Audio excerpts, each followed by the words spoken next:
The year 1837 marked a turning point in American history. The young nation, still finding its footing after independence, was struck by a devastating financial crisis known as the Panic of 1837. This economic earthquake shook the foundations of the nation, leaving widespread unemployment, bank failures, and economic hardship in its wake. The Panic of 1837 was not a sudden catastrophe but rather the culmination of several economic and political factors that had been brewing for years. Understanding this tumultuous period requires delving into the events leading up to the crisis, examining its immediate impact, and analyzing its long-term consequences. This essay aims to provide a comprehensive overview of the Panic of 1837, exploring its causes, consequences, and enduring legacy. By understanding this pivotal event, we gain a deeper understanding of American economic history and the recurring cycles of boom and bust that have shaped the nation. The seeds of the Panic of 1837 were sown in the years leading up to the crisis, during a period of rapid economic expansion and speculative fervor. The American economy was experiencing significant growth, fueled by westward expansion, industrialization, and a booming cotton industry. One of the key factors contributing to the economic instability was the rapid expansion of credit. Banks, eager to capitalize on the economic boom, extended credit liberally, often with little regard for borrowers' ability to repay. This easy credit fueled speculation in land, stocks, and other assets, creating an unsustainable bubble. Moreover, the Second Bank of the United States, chartered in 1816, played a significant role in shaping the economic landscape. The bank's policies, particularly its attempts to regulate credit and curb inflation, were met with resistance from state banks and advocates of easy money. The American South, with its fertile land and reliance on slave labor, experienced an unprecedented boom in cotton production. The demand for cotton from textile mills in England and the northern United States drove up prices, creating immense wealth for plantation owners.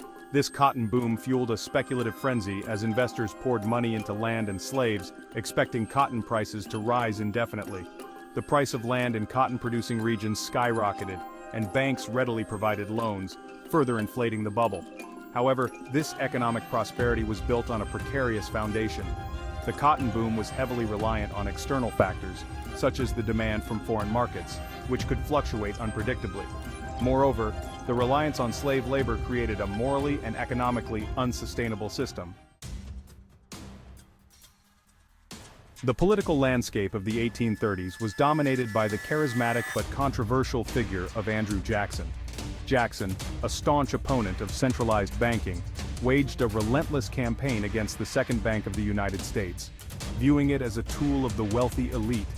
In 1832, Jackson vetoed the recharter of the Second Bank, effectively dismantling the national banking system. This decision, while popular with some segments of society, injected further instability into the financial system. Jackson's actions exacerbated the economic volatility by removing a key stabilizing force from the financial system. The absence of a national bank led to a proliferation of state banks, each with its own currency and lending practices, creating a chaotic and unregulated environment. Section 5. The Bubble Bursts. The Panic of 1837 begins. The Panic of 1837 was not a single event but rather a series of economic shocks that cascaded through the American economy. The crisis began in the spring of 1837 when cotton prices plummeted due to a combination of oversupply and declining demand from England. The collapse of cotton prices sent shockwaves through the American economy.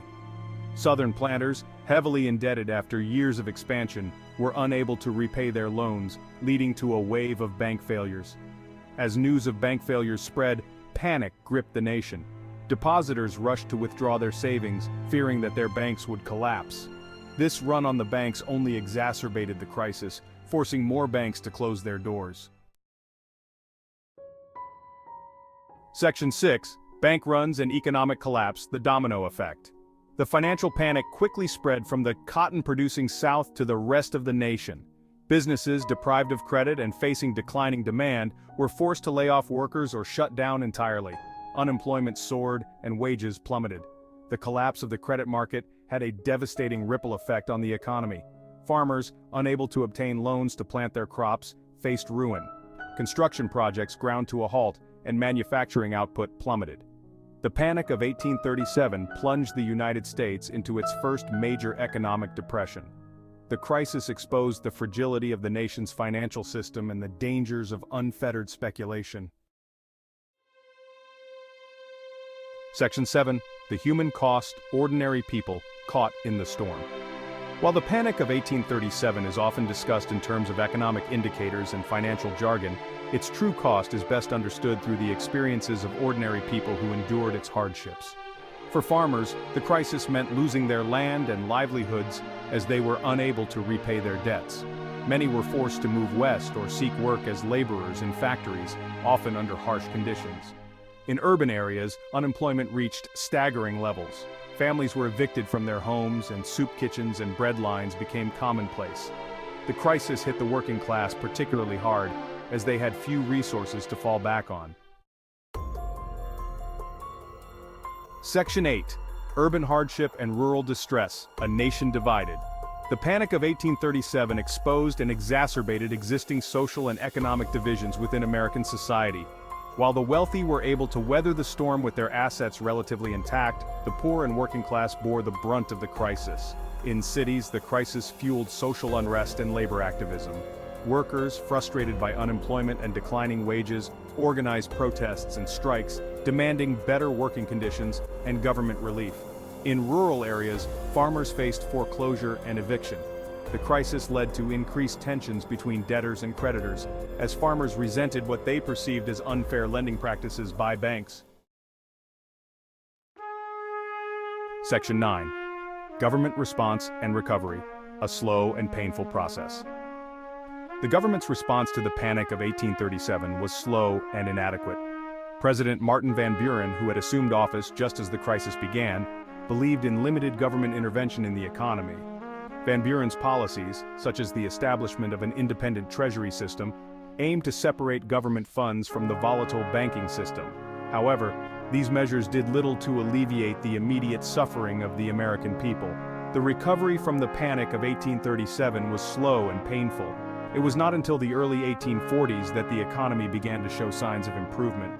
The crisis had a profound impact on American attitudes towards banking, finance, and the role of government in the economy.